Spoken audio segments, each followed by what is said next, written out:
Hello, everyone. Thank you so much for joining us today. Welcome to Let's Have Renaissance, a podcast about writing, editing, publishing, literature, the arts, and more. I am Ito Otini. And I'm Makaya Otini, and today we're speaking with Yaram Yahu. Yaram is the author of My Afro is a Rising Sun, out with Running Press Kids, an imprint of Hachette, in 2024. He is now working on several other picture books and a novel for adults, and developing screenplays for television. We're excited to be with him today.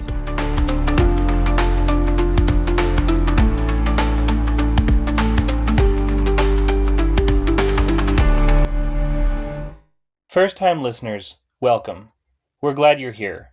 We're building a community of writers and artists from all walks of life, and since you're with us on this journey, we'd appreciate if you would like, comment, subscribe to the channel, and spread the word.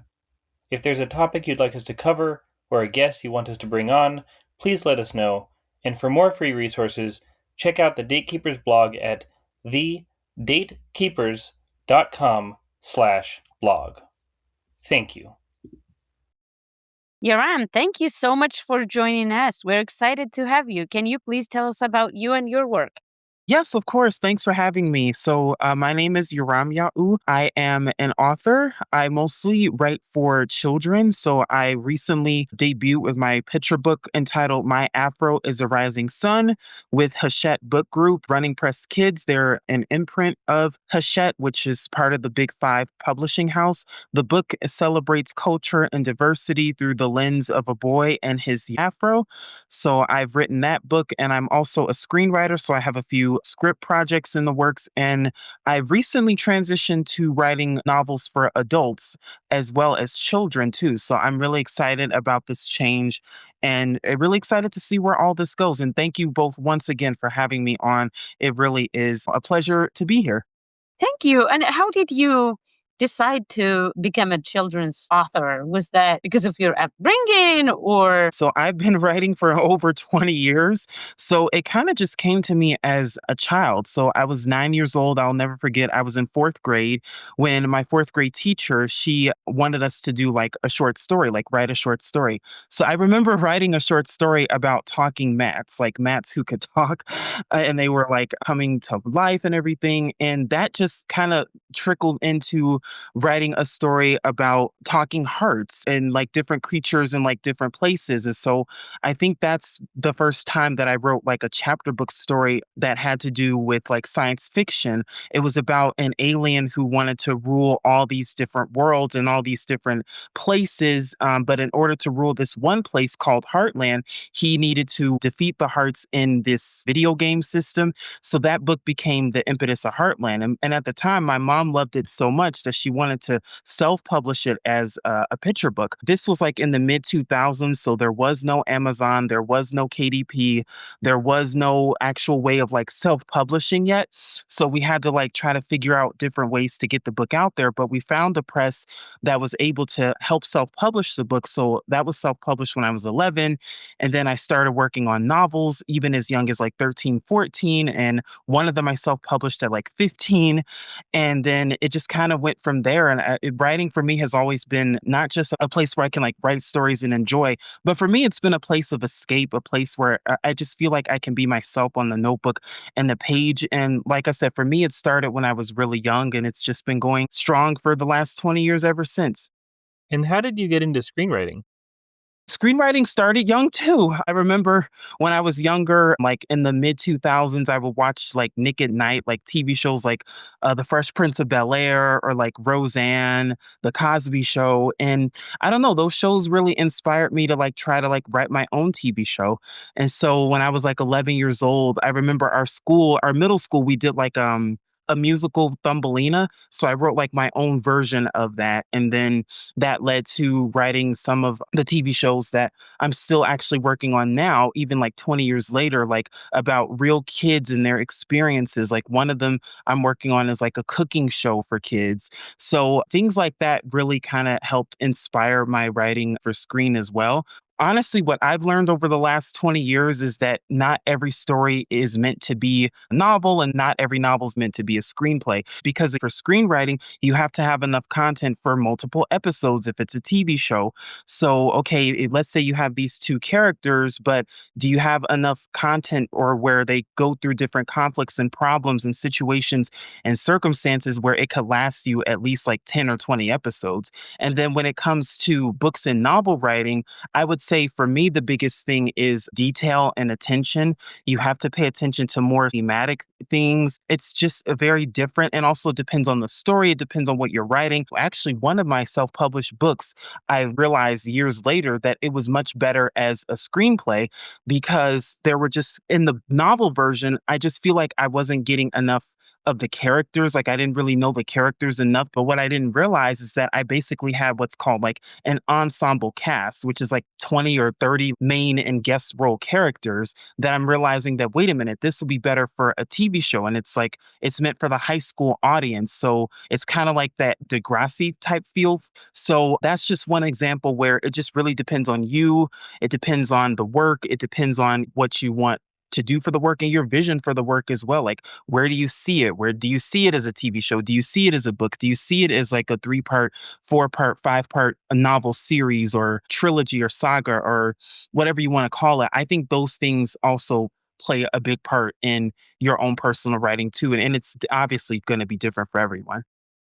Do you interact with children when you are working on your books, or is it all just like imagining what they would like? And Honestly, when it came to traditional publishing, what I ended up actually doing is going to the library. I looked up different books that were being published and I just started to wonder, like, okay, why would an editor pick this book for publication? Or why would a lit agent want to represent this type of book? And obviously, the manuscript that they got probably wasn't the final one published. But for traditional publishing, I also asked different parents, like, hey, what books would you buy for your children? What books would you recommend for your children and why? I think doing that type of research really started to help me realize the business side of it. Because for me, I learned the hard way that publishing is both art and creativity, but it's also a science and a business. And I think a lot of authors and people don't really realize the business aspect of it. And so for me, like, yes, it's about creativity and coming up with stories, but it's also, okay, why would somebody want to buy this? Why would somebody want to watch this if it's a TV show? What benefit would it give someone outside of myself? And I think when I finally realized those questions, that kind of helped redirect my approach as an author. And that's really interesting because with children's books in particular, you're writing for the kids, but you're marketing for the adults. So you've got two different, I mean, you always have also the publisher to keep in mind. So you've got really 3 or potentially more stakeholding parties involved. And how do you balance the incentives of those different parties as you're working your way through the writing and publishing process? Yeah, that is a wonderful question. I would say for children's writing, it's a lot like you just said, it's the parents, it's the children, but it's also the principals, it's the librarians that you have to get through. And so the best way, honestly, like I said before, is market research. I remember for My Afro's a Rising Sun, before I found my first lit agent for that book, what I did was, like I said, I went to the library. I saw certain books that were getting published. One book that really caught my eye was Eyes That Kiss on the Corners.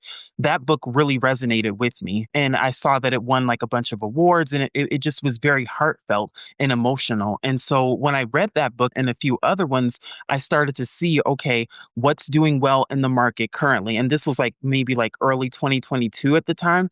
So I'm like, okay, what's really doing well in the market? What are people really talking about? What are parents talking about? What are librarians recommending? What books are, winning awards? What books are getting attention? And for someone like me, it was, the diversity type books, because I describe myself as a very lyrical writer. So I'm very like poetic. So for children's books, I would mostly write lyrical, like rhyming type of picture books. But then I researched the market and I saw that a lot of literary agents just were not accepting rhyming picture books because they are very difficult to translate and it's very difficult for those books to succeed on the market. So the Dr. Seuss-esque type of books really weren't getting me any offers. So I told myself, okay, I'm going to have to change my approach. How do I change my approach? Okay, what's selling? What are people buying? What are people talking about? And then I would always think about the why. Like, okay, well, why are they buying these books? Why are they acquiring these books? Why are they saying yes to books like these, but maybe not books like those? goes. So it kind of became like a numbers game. And for me, it became very scientific to help me figure out, okay, well, how can I find my place in the market? And when you write something that you, after doing research, know wouldn't go anywhere, what do you do with it? For me, I sadly I have to shelf it or table it. I have to just kind of say, okay, maybe this is not for right now. Like for example, one of my books that I really loved that I think got really close to getting an offer was called "A Scary Berry," which is a rhyming book about a polar bear who's outcast. A few literary agents told me that they really loved the book and they could see it on the market, but for whatever reason, they just did not want to take it on. And so I think as a writer, as difficult as it is, sometimes you do have to let go. Sometimes you do have to make those decisions where, okay, if you see that something is not really getting you where you want to go, and you've tried and exhausted every option with it, then it's a sign that you either have to try something else or you have to reevaluate what it is that you're doing, what it is that you want as an author, and what you're trying to get out of it. And I think for me, I would listen to a lot of podcasts from literary agents, and I'll never forget one of the videos I saw was from a lit agent at Bookends who said that good writers pivot. And that really stuck with me because in this ever changing, turbulent market and with publishing where it is right now, and even screenwriting and the TV industry too, it's necessary to be very versatile. We have to be able to adapt even quicker to the market. I'm not saying necessarily write for the market, but we have to be aware of what's going on around to be able to really analyze and say, okay, what's my next strategy? How am I going to get my work out there? How much time do you personally devote to research, specifically market research, and trying to find out how to make yourself visible out there in a big, very tough field?